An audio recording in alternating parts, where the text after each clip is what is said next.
আমার উপর অবিচারের কথা কি বলবো। যখন এই মামলা চলে, আমি জেলে যাওয়ার পরে আমার বিরুদ্ধে দুদক আরেকটা মামলা করে আমার পরিবার সহ, অথচ এটা আমরা জানতাম না। এক পর্যায়ে যখন এই মামলার সাক্ষী দুইটা তিনটা সাক্ষী হয়ে যায়, একতরফাভাবে হওয়ার ফলে হঠাৎ একদিন এই গ্রামের বাড়িতে একটা কাগজ আসে, গ্রেপ্তারি পরোয়ানা। তখন এই কাগজটা খোঁজ নিয়ে মামলার তারিখ খুঁজ দিয়ে দেখা গেল যে আমার বিরুদ্ধে মামলা হয়েছে। এটা একটা কার্যক্রম আমি বাইরে থাকতে তারা শুরু করেছিল। DM আকবর সাহেব আমার আইনজীবী, এই আইনজীবীর মৃত্যু এটা নিয়ে আমি ফেসবুকে ওই ছবি সহ একটা পোস্ট দিয়েছিলাম। একদিন পরে তারপর কোর্টে যখন আসি, তখন কাজল যেহেতু সরকারি পিপি, সে আমার উপর চড়াও হয়, হুমকি ধমকি প্রদর্শন করে যে জেল দিয়ে আর বেরোতে দিব না, বিভিন্ন ধরনের কথাবার্তা বলে, তুমি আমার বিরুদ্ধে স্ট্যাটাস দাও। এক পর্যায়ে আমার সাথে তর্ক বিতর্ক এমন পর্যায়ে যায়, পরে আমাদের আইনজীবীরা এসে নিবৃত্ত করে, ওনাকে ওনার সাইডে দিয়ে দেয়, আমি আমার সাইডে কাঠগড়ায় এসে যাই। এই সূত্র ধরে কাজল আমার বিরুদ্ধে একটা বেনামি দরখাস্ত করে যে ঢাকা শহরে আমার শত শত কোটি টাকার সম্পদ আছে।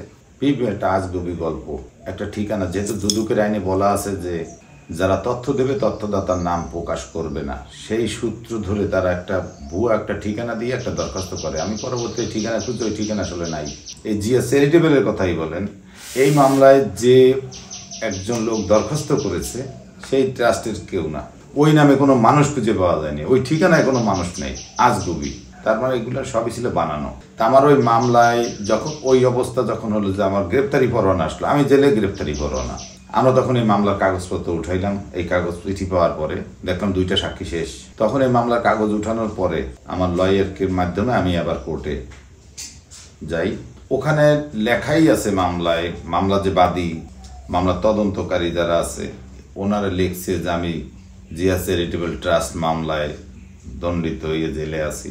মামলায় লেখছে আমি সাদেক হোসেন খোকার APS ছিলাম, এই সম্পদ কোনো জায়গায় পায় নাই, সবই লিখছে যে আমার কোনো কিছুই পায় নাই। তারা গ্রামের বাড়িতেও তদন্তে আসছে। আমার তখন ধারণা ছিল যেহেতু বাড়িতে আসছে, এই এলাকায় সাক্ষী শপথ নিয়ে গেছে, যে হয়তো এটার আর কোনো খবর নাই। এবং আমি ওই সময় আমার নিশ্চয়ই সৎ সাহস ছিল, আমি ওই তৎকালীন DG যে ছিল, আমি তার সাথে দেখা করেছি, আমার কাগজপত্র ট্যাক্স ফাইল সব সহ, যে আমার দেখেন এই জিনিস আছে, এর বাইরে যদি থাকে আপনারা আমাকে খোঁজেন, আর আমার কাছে কোনো কিছু নাই, যদি খুঁজে আপনারা পান, যদি সরকার চাই নিয়ে যাবে, আমি দিতে রাজিয়েছি। আর নতুবা যারা এই দরখাস্ত করছে তারে আনেন, তার কাছে যদি আমার কোনো কাগজ থাকে সে আমারে দিয়ে দেব, তারপরে জেল জরিমানা দিয়েন। কিন্তু আমার এই কাগজগুলো যে দরখাস্তকারী, তাকে আনার পরে ওই কাগজপত্র তার কাছে থাকতে পারে, আমার কাছে তো নাই। ওনারা তদন্ত করে কিছুই পায়নি, ওনার রিপোর্টেও বলছে, কিন্তু আমার নামে মামলা। এবং বিচারক লাস্টে যখন আমি জেল থেকে হাজিরা দিতাম, বিচারকের সাথে আমি আমার লয়ারের মাধ্যমে কাগজপত্র নিয়ে আলাদাও কথা বলছে যে আমার তো কিছু করার নাই, এই মামলায় তো লেখা আছে যে খালেদা জিয়ার সাথে সে জেলে দণ্ডিত, এই মামলায় যদি আমি খালাস দেই আমার তো চাকরি থাকবে না, আমার কি করার আছে। ওই মামলায় আমার ওয়াইফকে খালাস দেয়, আমাকে 5 বছরের জেল দেয়। এরপরে আর হালই ছেড়ে দিয়েছিলাম যে আসলে আর কোনো বের হওয়া হবে না, কারণ জেলখানার পরিবেশ তো আমি দেখেছি, সব ধরনের অসুবিধা। কারণ যেখানে একটা বন্দি জায়গা, ইচ্ছা মতো কোনো মানুষ বেরোতেও পারে না, ঢুকতেও পারে না, সে যত বড় অফিসার হোক।